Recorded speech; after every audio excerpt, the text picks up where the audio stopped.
Today I'm going to be making survival bannock. Now this is my version of the traditional bread that's usually eaten on the trail or, in survival situations, but I was thinking it's so unhealthy for you, just being basically water and flour. I want to see if I can make one that's more nutritious and that will keep you going for longer, because obviously when you're on a trail or in a survival situation, you need to have nutrition.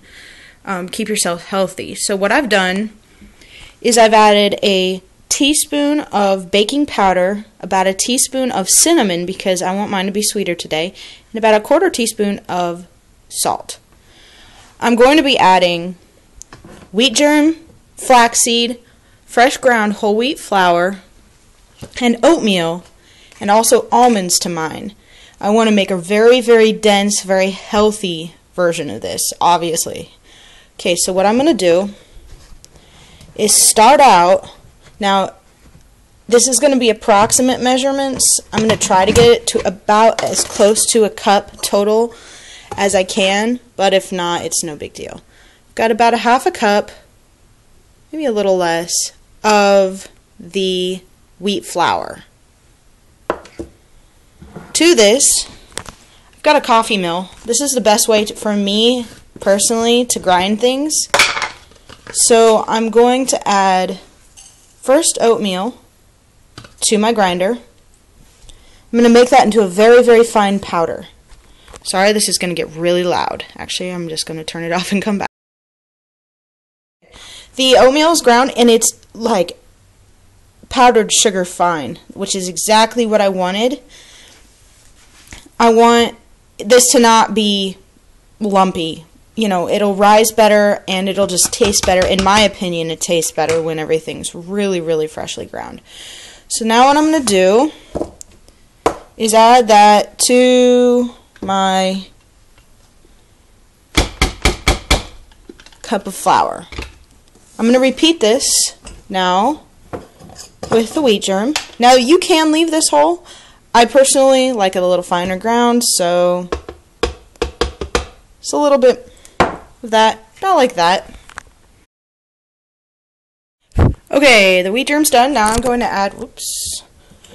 add, some flaxseed.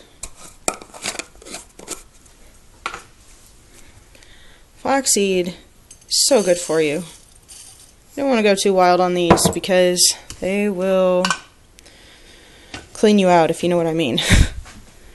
And also, something really handy to have is like a basting brush. Brush the inside of your coffee mill, get all the extra bits of flour out. It really helps, and that way when you go to make coffee next time, you won't have flaxseed or oatmeal floating around. Last but not least, almonds. Almonds are so good for you. They're pretty much a complete food. Now, I've never tried grinding almonds into flour before, so we're going to see how this works. And get it open.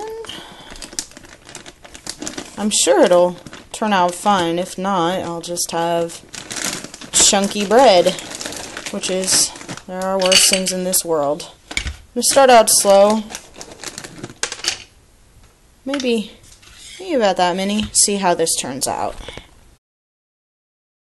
I sifted my almond flour and it turned out perfectly. It's nice and soft, a little grittier than the other flours, but still pretty nice. I'm impressed.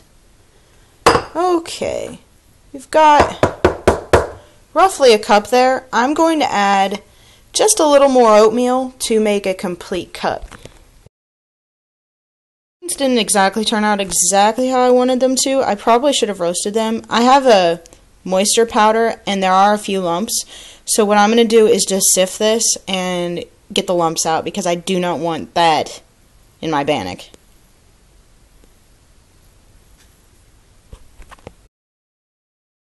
Flour's in there. I'm also going to add some brown sugar because I do want to make this a sweeter bread. This is something I would eat for breakfast on the trail, so you can totally leave the sugar out, but I'm going to add about a tablespoon of brown sugar. And then mix to combine all of the ingredients. Actually, probably better switch to a normal spoon. Be a little bit easier. Okay, this wooden spoon Stir.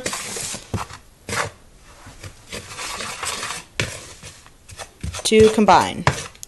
Now, this right now is ready to be put in a Ziploc bag, and it will keep in an airtight container. It will keep for a very, very long time, months, in fact. So you can just put this in your backpack, and which is what I do, the dry mix in your backpack, and then add water on the campsite. But I'm going to show you the finished product. I'm going to actually add the water. You can add milk too. It'll add calcium, which would be good, but totally optional. That's perfect. The dough is soft. It's going to be sweet from the cinnamon and the brown sugar, and it's going to pack a lot of nutrition, which is what you're going to need. I've got a pan on the stove. Now, normally I would do this outside, but it is absolutely blustery, freezing cold outside, so I'm going to do this inside. I'm just going to use cooking spray. You can use oil, butter, you know, whatever. Wrap it on a stick, which works great. The consistencies are going to be a little bit different with each method of cooking you use as far as the dough goes. I've got it on medium-high heat just to get the pan heated up. Now I'm going to add my water. Now water, it depends on the dough, how sticky you want it, how firm you want it. You can do anything from pancake dough or like a pancake batter and deep fry it. You can do it, you know, in a pot on over hot coals, like almost like a soda bread. I'm going to make mine. I'm just going to start adding water and make mine into a soft dough. A little more water.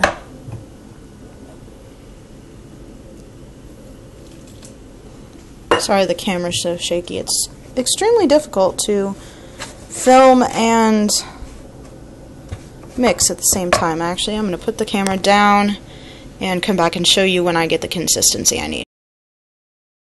Okay, I've got a soft dough. It's perfect. What I'm going to do, you can kind of see, it's sticky, but it still holds together. This is exactly what you want. You can add, obviously, the water to your Ziploc bag that you keep the Bannock in on the trail. That's what I would do. But it was about a half a cup of water, and it smells just phenomenal. So I'm going to make these into little cakes, and then I will show you how to cook them. Just flipped the Bannock, and I had to turn the heat way down because they were cooking way too fast on the outside, and I want to get that nice fluffy texture on the inside. So I have the heat, I'm pretty much just barely on low.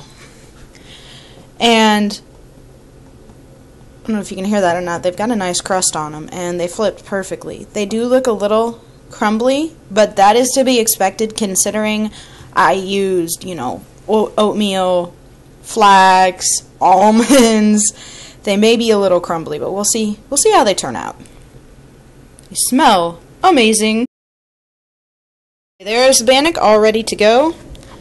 We made them into maybe inch patties. I'm going to put them in the frying pan, flatten them down, not too much, just a little bit.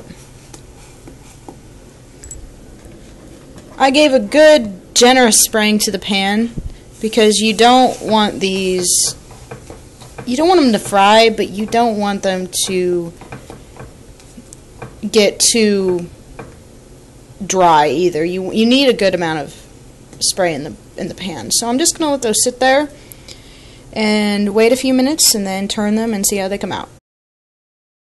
Actually put a lid over, or rather a plate over my pan to see if that will help emulate like a Dutch oven. See if that'll help them cook faster and a little more evenly on the inside. It's now been about 5 minutes.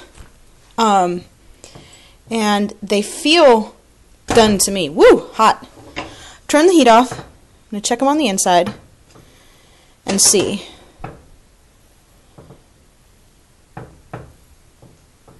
Hot. It's hard to tell. Being so hot. Nope, not quite. Okay.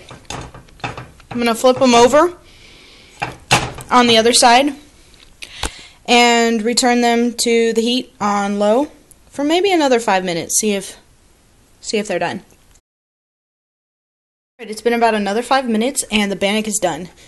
It is perfect. Woo! Warm on the inside, but perfect. Has a very biscuity consistency. It's the other half. Ooh, hot. So good.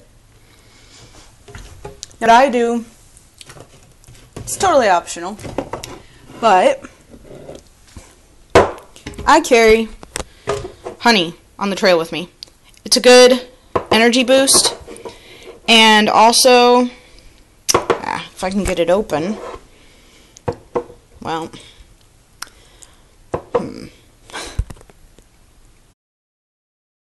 yeah, okay.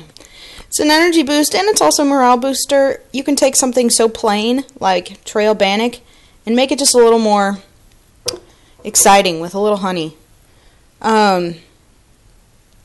This happens to be chokecherry honey, which chokecherries grow wild around where I live, and this is just so delicious. And, you know, with plain traditional Bannock with no sugar, it just kind of sweetens it up. That is so good. It's dense, but it is actually surprisingly fluffy for being how dense it is. That cinnamon taste just comes, just complements everything that's in there. It is absolutely delicious. I'm really happy with how this turns out. So I hope you enjoyed this video of the survival Bannock. Last little comment I wanted to add. I ate one of the Bannock patties and it filled me up. Like, if you were a big man and had a very hearty appetite, or if you had been hiking all day and hadn't had anything to eat that day, you probably would be able to eat too. But for me, I'm pretty active, and this was hearty enough and dense enough to fill me up. So that's a good thing also to remember, that this is going to be much more filling than your average Bannock made with just white flour. So that's, more is, or less is definitely more with this. Alright guys, have a great day.